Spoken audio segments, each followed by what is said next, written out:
आप time table के हिसाब से पढ़ाई करते हैं? अगर ऐसा है तो अक्सर आपके साथ ऐसा होता होगा कि जब आपके शेड्यूल में पढ़ाई का टाइम आता होगा उसी टाइम पे कोई ना कोई काम आपको आ जाता होगा।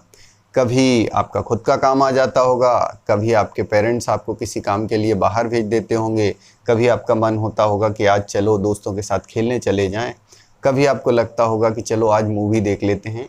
और इसी तरीके से धीरे धीरे ये टाइम निकलता चला जाता है और जो हमारा टाइम टेबल है वो बना का बना रह जाता है और हमारी तैयारी कुछ खास हो नहीं पाती है। हमेशा हम इन्हीं चीज़ों में फंसे रहते हैं और हम यही सोचते रहते हैं कि कल से टाइम टेबल के अकॉर्डिंग हम पढ़ाई करेंगे, शेड्यूल को पक्का फॉलो करेंगे और कल फिर कुछ ना कुछ हो जाता है। कभी हमारे यहाँ कोई रिलेटिव आ जाते हैं, कभी फिर नया काम आ जाता है और हम अपने मन को समझाते जाते हैं। एक्चुअली जो हमारा मन होता है ना, वो हमें बेवकूफ़ बनाना सीख जाता है और इसी कारण से कई लोग धीरे धीरे टाइम टेबल के अकॉर्डिंग पढ़ाई करना भी बंद कर देते हैं और वो टाइम टेबल भी नहीं बनाते हैं और उनकी तैयारी जो है वो धीरे धीरे और बिगड़ने लगती है। तो इसका एक सॉल्यूशन हम आपको बताते हैं कि कैसे आपको तैयारी करना चाहिए। एक्चुअली जो आपका मन आपको बेवकूफ़ बनाता है कि आज नहीं कल से पढ़ेंगे, आज हम ऐसा काम कर लेते हैं, एक दिन में कुछ नहीं जाता है, वो आपको उस चीज़ से आगे निकलना है। और वो कैसे निकलना है, आप टाइम टेबल ऐसा मत बनाइए कि 7 बजे से 8 बजे तक मैं ये सब्जेक्ट पढ़ूंगा, 8 बजे से 9 बजे तक ये सब्जेक्ट पढ़ूंगा, क्योंकि उसमें होता क्या है, जो वो टाइमिंग फिक्स रहती है उस पर्टिकुलर टाइमिंग में अगर कोई भी काम आ जाता है तो वो वाला काम, वो वाली पढ़ाई फिर हम नहीं कर पाते हैं और वो फिर सेकेंड डे पे, नेक्स्ट डे के लिए हम पोस्टपोन कर देते हैं और उसी तरीके से धीरे धीरे हमारा सिलेबस जो है वो कंप्लीट ही नहीं हो पाता है। तो इसका सबसे बढ़िया तरीका है कि आप ऐसा टाइम टेबल बिल्कुल मत बनाएं कि इतने बजे से इतने बजे तक ये पढ़ना है, इतने बजे से इतने बजे तक ये पढ़ना है। आपको करना क्या चाहिए, आपको ये फिक्स करना चाहिए कि कुछ भी हो, कैसा भी काम आए, चाहे मुझे रात में जागना पड़े, मैं एक दिन में एटलीस्ट इतने घंटे पढ़ूंगा।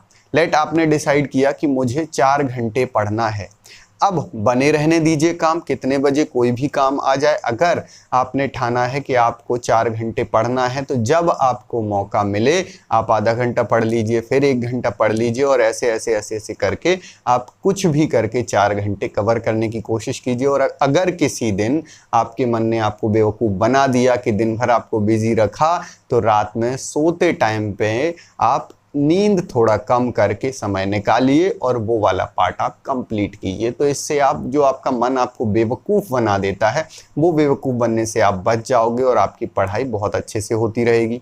तो आपको टाइम फिक्स ना करके टारगेट सेट करना है कि हमें इतने घंटे पढ़ाई करना है और उस उतने घंटे में आपके जो जो सब्जेक्ट हों उनको डिसाइड कर लीजिए कि इतने घंटे में से इतने घंटे इस सब्जेक्ट को देना है, इतने घंटे इस सब्जेक्ट को देना है, इतने घंटे इस सब्जेक्ट को देना है। तो बहुत ही आसानी से हमारी तैयारी होती रहेगी।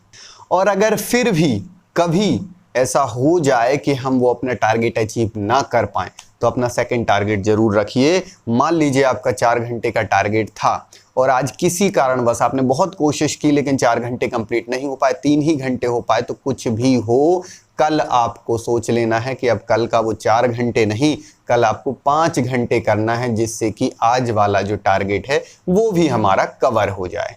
ये वाली प्रोसेस अगर आप अपनाएंगे तो बहुत ही आसानी से आपकी तैयारी भी अच्छे से होती रहेगी और आप परेशान भी नहीं होंगे और आपका कोई रूटीन डिस्टर्ब भी नहीं होगा। जो आपके काम होंगे वो काम के लिए आपको ये नहीं बोलना पड़ेगा कि अभी रुक जाइए, मेरा अभी पढ़ाई वाला टाइम है। आप किसी भी टाइम पे कोई भी काम कर सकते हैं और जब आपको टाइम मिला उस टाइम पे आप तैयारी कर सकते हैं, पढ़ाई कर सकते हैं। अब आप अगर किसी भी कॉम्पिटिटिव एग्जाम की तैयारी कर रहे हैं या अपने सेमेस्टर एग्जाम की तैयारी कर रहे हैं तो मैं स्ट्रेटजी बताता हूं कि आपको तैयारी करना कैसे है। सबसे पहले आपको सिलेबस कवर करना है और सिलेबस कवर आप किसी भी तरीके से कर सकते हो। कुछ लोग बुक्स के थ्रू पढ़ाई करते हैं, कुछ लोगों के टीचर्स के जो नोट्स होते हैं उससे पढ़ाई करते हैं, कुछ लोग यूट्यूब पे वीडियोस देख के तैयारी करते हैं। तो जो भी आपका सोर्स है उस सोर्स से आप जब भी तैयारी स्टार्ट करें तो एक शॉर्ट नोट ज़रूर बनाते चलें। वो शॉर्ट नोट क्या होना चाहिए, आपको शॉर्ट नोट में वो चीज़ें लिखना है जो आपको ऐसा लग रहा है कि जब आप पढ़ रहे थे स्टार्टिंग में तो आपको टफ लगी, या बहुत ज़्यादा महत्वपूर्ण लगी या कुछ ऐसी लगी जो आपने इससे पहले कभी नहीं देखी थी, तो उनको नोट करते जाना है, जिससे बाद में रिवीजन के टाइम पे वो काम आ जाए। पहला काम ये करना है, मतलब सोर्स से आपको तैयारी स्टार्ट करना है। दूसरा काम क्या करना है कि सोर्स से आपने पढ़ाई तो की, लाइक वीडियो देख लिए, वीडियो से आपने कंटेंट को अपने अंदर तो ले लिया, लेकिन अब आपको प्रैक्टिस करना है। तो कोई भी एक प्रैक्टिस बुक लीजिए, जो भी आपके पास प्रैक्टिस बुक अवेलेबल है, और उससे क्वेश्चन लगाना स्टार्ट कीजिए। जब आप क्वेश्चन सॉल्व करना स्टार्ट करेंगे तो आपको दो टाइप के क्वेश्चन मिलेंगे। एक वो क्वेश्चन मिलेंगे जो आपने सिलेबस में कवर किया है, उसी सिलेबस से पूछा गया है, और एक वो टाइप के क्वेश्चन मिलेंगे जो हो सकता है कि जो आपने वो कंटेंट पढ़ा ही ना हो। तो जो कंटेंट आपने पढ़ा हुआ है उसमें भी दो टाइप के क्वेश्चन मिलेंगे। एक ये कि आपने पढ़ा तो है लेकिन वो क्वेश्चन इजीली बन गया, आप पे कोई प्रॉब्लम नहीं उसमें। लेकिन एक ऐसा क्वेश्चन मिलेगा कि आपने वो टॉपिक कवर तो किया है, उसी टॉपिक का क्वेश्चन है, लेकिन वो क्वेश्चन आप पे नहीं बन रहा है। दैट मीन्स आप कहीं ना कहीं वो टॉपिक भूल चुके हैं। तो उसको क्या करना है, आपको दोबारा रिवाइज तो करना ही है, साथ साथ वो जो शॉर्ट नोट आप बना रहे थे उसमें फिर से नोट कर लीजिए कि ये वाली चीज़ मैं भूलता हूं, तो इसको जिससे कि वो बाद में आप रिवाइज कर सको कि आपने पढ़ा तो था, क्वेश्चन आया फिर भी नहीं बना। तो ये एक टाइप का क्वेश्चन हो गया जो कि आपका उसी कंटेंट से आया जो कंटेंट आप पढ़ चुके थे, और लेकिन फिर भी नहीं बन रहा।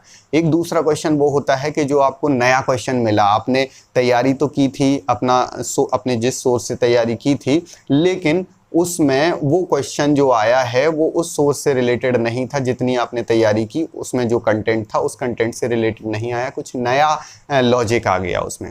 दैट मीन्स आपको यहाँ एक नया लॉजिक मिल गया, तो उसको भी नोट कर लीजिए कि जो हमने तैयारी की थी वो नहीं है, उसको नोट कीजिए और उसको फिर नए सोर्स से उस चीज़ की तैयारी करना स्टार्ट कीजिए। तो जब भी आप प्रैक्टिस करेंगे तो ये दो टाइप के क्वेश्चंस को आपको ध्यान रखना है और शॉर्ट नोट बनाते जाना है। अब इसके बाद क्या करना है, जब आपके एक सब्जेक्ट की आपकी प्रैक्टिस कंप्लीट हो गई, तो जो लोग कॉम्पिटिटिव एग्जाम की तैयारी कर रहे हैं उनको मैं आगे बताता हूं कि उनको कोई भी टेस्ट सीरीज ज्वाइन कर लीजिए। ऑनलाइन आजकल बहुत सारी टेस्ट सीरीज चलती हैं, बहुत सारी फ्री टेस्ट सीरीज भी होंगी, तो टेस्ट सीरीज ज्वाइन कर लीजिए। जब आप टेस्ट सीरीज ज्वाइन करेंगे, टेस्ट सीरीज इसलिए बोल रहा हूं कि आप जब बहुत सारे लोग एक साथ टेस्ट देते हैं तो आपको अपना लेवल पता चलता है कि आप कहां पे एग्जिस्ट कर रहे हैं, तो आप अपने आप को इम्प्रूव कर सकते हैं। तो आप टेस्ट सीरीज ज्वाइन कर लीजिए, और टेस्ट सीरीज में अगेन आपको फिर से वही दो टाइप के क्वेश्चन मिलेंगे। एक नॉन क्वेश्चन मिलेंगे, नॉन टॉपिक के, और नॉन मतलब जो हमें पता है कि ये टॉपिक हमने पढ़ा हुआ है, और उसमें भी दो टाइप के क्वेश्चन मिल जाएंगे कि एक तो बन गए तो कोई प्रॉब्लम नहीं, एक जो नहीं बन रहा है तो अगेन फिर कहाँ गलती कर रहे हैं उसको नोट कर लीजिए, नोट जरूर बनाते जाइए, शॉर्ट नोट। दूसरा वो क्वेश्चन अगेन इसमें भी मिलेंगे जो आपने अभी तक नहीं पढ़े, तो एक नया टॉपिक मिल गया आपको, उसकी तैयारी आप फिर से किसी सोर्स से उस टॉपिक की तैयारी कर लीजिए। तो ये दूसरा हो गया आपका टेस्ट सीरीज वाला कॉन्सेप्ट। इसके बाद तीसरा आपको क्या करना है, जिस भी कॉम्पिटिटिव एग्जाम की आप तैयारी कर रहे हैं उस कॉम्पिटिटिव एग्जाम के प्रीवियस ईयर के क्वेश्चन पेपर उठाइए। जब ये सब हो जाए, टेस्ट सीरीज हो जाए, प्रीवियस ईयर के क्वेश्चन पेपर सॉल्व करना स्टार्ट कीजिए। अगेन वही दो टाइप के क्वेश्चन मिलेंगे, जो नॉन क्वेश्चन होंगे, जो हमें पता है टॉपिक, नॉन टॉपिक होंगे, उन टॉपिक में जो बन रहे हैं क्वेश्चन कोई प्रॉब्लम नहीं, जो नहीं बन रहे हैं वो कहाँ गलती कर रहे हो अगेन नोट कीजिए। और जो अननोन क्वेश्चन होंगे, जो अननोन टॉपिक होंगे, उन टॉपिक को पहले फिर से तैयार कर लीजिए। तो इस तरीके से आप सोचिए एक फिल्ट्रेशन हो जाएगा कि आपने कई बार अलग अलग तरीके से फिल्टर किया और बहुत सारे आपको नए नए लॉजिक्स मिल जाएंगे, और आपका जो नोट्स का पिटारा है वो पूरा भर चुका होगा।